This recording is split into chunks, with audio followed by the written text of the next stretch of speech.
سب سے پہلی بات یہ ہے جی کہ جب ہم صوبہ ہزارہ کی بات کرتے ہیں تو کیا آپ نے دیکھا ہے کہ ہم نے کسی لسانی تعصب کا کبھی تذکرہ بھی کیا ہو؟ آپ بابا حیدر زمان کی تمام تقریریں اٹھا کر دیکھ لیں، آپ کو اردو زبان میں نظر آئیں گی، وہ آپ کو ہندکوں میں نظر نہیں آئیں گی۔ ہزارہ کے اندر کوہستان سے لے کر ہری پور تک ہر زبان بولنے والی جو ہے لوگ موجود ہیں۔ یہاں پہ پشتو ایک بہت بڑی تعداد جو ہے وہ پشتو بولتی ہے، اور ہم جو ہے ہمارا مطالبہ علاقائی ہے کہ جہاں ایک طرف آپ کو دریائے جہلم کشمیر سے کے ساتھ آپ کی حدود کا تعین کرتا ہے، دوسری طرف دریائے سندھ آپ کا اٹک پار کی حدود کے ساتھ جو ہے تعین کرتا ہے آپ کی سرحدی حدود کا۔ تو یہ ایک نیچرل صوبہ ہے، اور اس کی تاریخ میں آپ دیکھ لیں اس کا کبھی بھی اٹک پار کے ساتھ کسی قسم کا کوئی تعلق واسطہ انتظامی طور پر نہیں رہا۔ یہاں پہ سکھ آئے، یہاں پہ ٹرکس آئے، یہاں پہ جو ہے اشوکا آیا، آپ دیکھ لیں کہ ہزارہ کی ایک اپنی حیثیت رہی ہے، اور ہزارہ کبھی بھی اٹک پار کے ساتھ اس کا انضمام نہیں کیا گیا۔ یہ تو 1901 میں انگریز کی ایک تقسیم تھی، انگریز نے اپنے ایڈمنسٹریٹو کاگنیزنس کے تحت، اپنی انتظامی سہولت کے تحت اس کو جو ہے اس کو شامل کیا، NWFP کا نام دیا اور اٹک پار کے ساتھ شامل کیا۔ اب جب انگریز چلا گیا ہے تو اس ملک کا آپ نے دوبارہ سے کوئی اس کا آرڈر جو ہے اس کو ڈیسائیڈ کرنا ہے۔ جس وقت پاکستان بننا تھا یہ 3.5 کروڑ کا ملک تھا، آج یہ 22 کروڑ کا ملک ہے۔ کیا وہی انتظامی امور چلتے رہیں گے؟ اور کس نے کہا ہے کہ چھوٹے انتظامی یونٹ بننے سے جو ہے ملک یا ریاست کمزور ہوتی ہے؟ ریاست بڑے انتظامی یونٹس کمزور کرتے ہیں، کیونکہ بڑا انتظامی یونٹ پہ حیثیت ہے ریاست خود بھی سروائیو کر سکتا ہے، لہٰذا وہ علیحدگی کا مطالبہ کر سکتا ہے۔ چھوٹا انتظامی یونٹ تو بحیثیت ریاست کبھی سروائیو بھی نہیں کر سکے گا، لہٰذا آپ کی فیڈریشن، آپ کا وفاق جو ہے وہ مضبوط ہوگا، اور یہ بات میں عمران خان صاحب کے بھی گوش گزار کر چکا ہوں۔ فداء حسین صاحب، آخر میں ایبٹ آباد شہر کی عوام، سیاسی نمائندوں اور اداروں کو آپ اپنی ذاتی رائے اپنے وسیع تجربے میں دینا چاہیں تو کیا ہوگی؟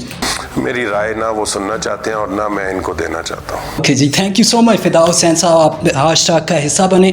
ناظرین اجازت دیجیے، نیکسٹ پروگرام میں انشاءاللہ پھر آپ سے ملاقات ہوگی۔ اللہ حافظ۔